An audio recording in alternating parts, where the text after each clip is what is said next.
Thanks for staying with us today on the Dan Kofal Show. Our website is dankofal.com. You can go out and learn a lot about us. Our good friends out at libertyexpressradio.com, redstatetalkradio.com. Thank you very much, and we appreciate you carrying us. And iHeartRadio all over the world. You can hear us live on iHeartRadio. Thank you all so much. 877-326-3255. Without further ado, my good friend has been a guest of ours for just a ridiculously long amount of time, and he is I got to tell you, Gerald is – I always say people are in my top list. I love all of our guests, but Gerald has just been our go-to guy for years. Gerald, you have the undivided attention and respect of everybody in our organization. We love you, my friend. Let's talk a little bit about Gerald just to let you know who he is.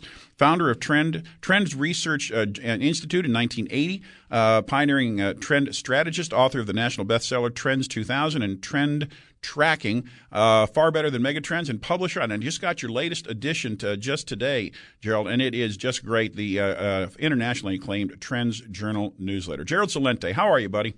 Thank you. Thank you for those kind words. I very much appreciate them. You're a good man, my friend. I have lots of respect for your ability to look into a crystal ball. Most people, the first thing they say when you ask them a question is, they go, well, I don't have a crystal ball, but you do, and that's what I like. All right, where do you want to start? You want to start with a lot of people are saying, hey, you and other people had said, well, 2012 was really going to be the massive riots and the greatest depression of them all. Didn't happen. To me, I think you were right. I think it did happen. It began then, and it's playing out now. What do you say? Well, what happened was, Dan, is that we're making trend forecasts based on the information that we have. And we don't know what's going on behind closed doors. So behind closed doors, as we later found out, the Federal Reserve had been pumping tens of trillions of dollars into the system. Right. And you look at what's going, and who knew? I mean, we didn't know. It was unprecedented. And by the way, the people say, this is a failure of capitalism, what's going on. This is not a failure of capitalism. It's fascism. It's the merger of state and corporate powers. In capitalism, there is no such thing as too big to fail. In capitalism, you fail. It's not because who you're connected to or who your daddy is. And what they did was they robbed capitalism of the United States, and they've turned it into fascism. At many different levels, by the way. It's the merger of state and corporate powers. Obamacare, perfect fascist. People call it socialist. Not socialist. We're being forced to buy insurance from their buddies in the insurance biz. And that's it. And it's a monopoly. Or not quite a monopoly, an oligopoly. Right. So going back to why we got it wrong in 2012. We had no idea that they were doing this.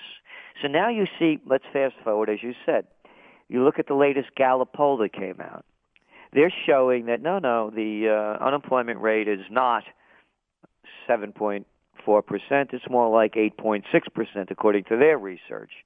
And then you go to people like John William Shadow Stats, and, of course, we quote him in the latest TrendsJournal. Sure. And you're looking at 22% when you put in the list of the people that are no longer looking for jobs and people that have temporary or part-time work and want full-time work. Hey, Gerald, just as a quick sidebar, too, we had on the head of the BLS just a couple weeks ago. Paul, right? Well, under George Bush, last administration, but he is still a very active individual, and his numbers are 24% of the American workforce cannot find a job right now. Those are on his numbers and backed up by BLS statistics.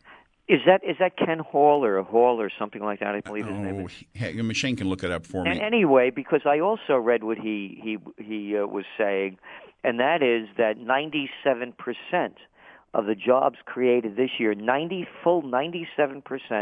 are part-time jobs. I mean, and that's exactly right. That's the Bureau. But they're counted as a job. They're counted as a job. And then you look at where the jobs are created. And again, these are all hard numbers. The jobs are in retail, they're in restaurants, they're in temporary work, and they're in temporary agencies, and they're in also home health care services, which pay nothing. And so over 61% of the jobs are jobs that are not living wage jobs. Only, I believe it's 17% are in the higher bracket and 22% they consider middle income. And then you look at what's going on around the world, because once again, all things are connected. Right. So as I said, no, we got it wrong in 2012 because we did not see what was going on. But then you saw what was going on. And now look what's going on in the emerging markets. The emerging markets are submerging. You name the place. India, hey, rupee's at an all-time low. Oh, yeah, along with the Turkish lira. Yeah, down 15% just this year on the rupee. Yeah, and what they also did over there is that they're making it almost impossible. And you know those Indians, they love, gold as much as curry. You bet. As much as you and I do. Yeah. And they can't buy it anymore because they're putting on such severe taxes, and they're banning the importation of coins and gold medallions. Sure. So now you're looking at that. Then you go over to Indonesia, and you're seeing the same thing going over there. You go to Malaysia, and their ringgit, it's falling to the floor. Same with the Thai baht and the Brazilian real. So all of these emerging markets are all declining. Why? Because of the same reason. Because of the fear that the Fed, and it goes back to your question, may stop the funny money game at some point. Because all of this hot money was flowing into these emerging countries where they were buying, their currencies gained strength, and they were able to borrow dollars really cheaply. And now they can't borrow dollars cheaply anymore. And they have to pay back their interest rate on the higher interest rates that are now going into place. And again, it all ties together because, as you can see today, with the new numbers that came out on homes. So unbelievable. Month-to-month drop of round numbers, 15%. Month-to-month. And go back to our Trends Journal in the spring edition, and I called it an interest rate recovery. And then you go back to the new Trends Journal that just came out several days ago, and I made it very clear. As interest rates go up, the housing market goes down. And our break point is over 5%. And right now we're at about 4.85. You bet. And it's gone up over 100 basis points in just a few months. So now you're looking at if interest rates are no longer at these record lows, the economies of the world go down. Now what's going on? Then you go over to Turkey, for example, and they had that huge building boom going on because of all the hot money going in there. Right. And by the way, Erdogan, the prime minister, when they were having all those problems and the people were demonstrating, he was calling it an interest rate war because they built their economy on low interest rates, and of course now interest rates are going up. So what is now Turkey being forced to do to protect their lira? They're raising interest rates. That's right. Great. You're going to raise interest rates as your economy is slowing. Man, what do you got, Bernanke working with you? And would you bring in Greenspan or the brilliant Larry Summers? That guy's back in the news. Have you seen the information about Larry Summers today? And have you seen about the confidential memo at the heart of the global financial crisis? Have you seen? No. I don't want to spring this on you, but I'll make it very, very quick. Memos are surfacing now talking about a conspiracy in the late '90s between the U.S. Treasury officials and a small group of big bankers to tear apart the Chinese wall between banking and investment banking. That's number one. But there's a memo talking about the official World Trade WTO endgame. And the WTO said today it wasn't created as some dark cabal of multinational secretly cooking plots against the people. They're fighting back, and the leader of the pack is Larry Summers, and Tim Geithner was his buddy at the time. You'll never guess who they consider to be one of the top most powerful CEOs in the planet. Your buddy, John Corzine. This was supposedly a plot hatched in the 90s to destroy the world economy as it's playing out right now, and documents are just now coming out from the WTO talking about that. Well, you look at these guys. Look at Robert Rubin. Yes, the Treasury Secretary. Rubin's right in here. Just before the brilliant Larry Summers. This guy, look at this guy. They used to brag about how he had a refrigerator in his office in the White House filled with Diet Coke. What imbecile would drink a lot of Diet Coke? Anyway, this guy, He's the guy that deregulated, as you said, the wall between the investment banks and commercial banks. They killed Glass-Steagall.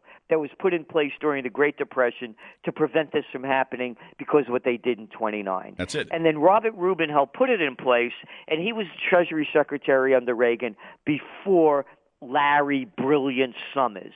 And then where did Robert Rubin go? Robert Rubin then went to Citigroup. Oh, you remember? Citigroup. They used to shovel out that, what's his name there? Weil? What was that guy? Larry Weil. Larry Weil. I think it's Larry Weil. Yeah, hang on. Let me go look that up. Go ahead. And he was the guy that with Travelers Insurance, and he merged it with Smith Barney and Citibank and created Citigroup. And that guy they had him on every TV show. Another brilliant guy. Oh, and then what happened? Robert Rubin got a job after he left the Clinton administration with Citigroup. Sandy Weil. Yeah. And then he got a job there. And what did he make? A reported $110 million, I believe. I'm reading through those numbers right now. $188 million went to Rubin, I believe it is, at least according to this article. Yeah, hundreds, and 9 figures. Yeah. So this is what's going on. Grow up, everybody. It's a rigged game, and you're not in it. And you look at the numbers that pretty much says it all. you look at the numbers that came out since the Great Recession. Our median income is still some 6.4%. Median household income's down some 6.4% from 2008. Yep, and it's below still 1999 levels. That's the key there too. It's below 1999 levels, and if you look at it adjusted for inflation, it hasn't increased in 30 years. And why should it? Why do we deserve anything? Go get a job at Walmart, at Staples. This is a takeover. I said this is fascism. Look, I'm old enough to remember. Yeah, here's a quaint thing, Dan. There used to be a thing called stationery stores. Yep. Yeah, we had one right up here in Uptown Kingston, Colonial Kingston, New York, O'Reilly's.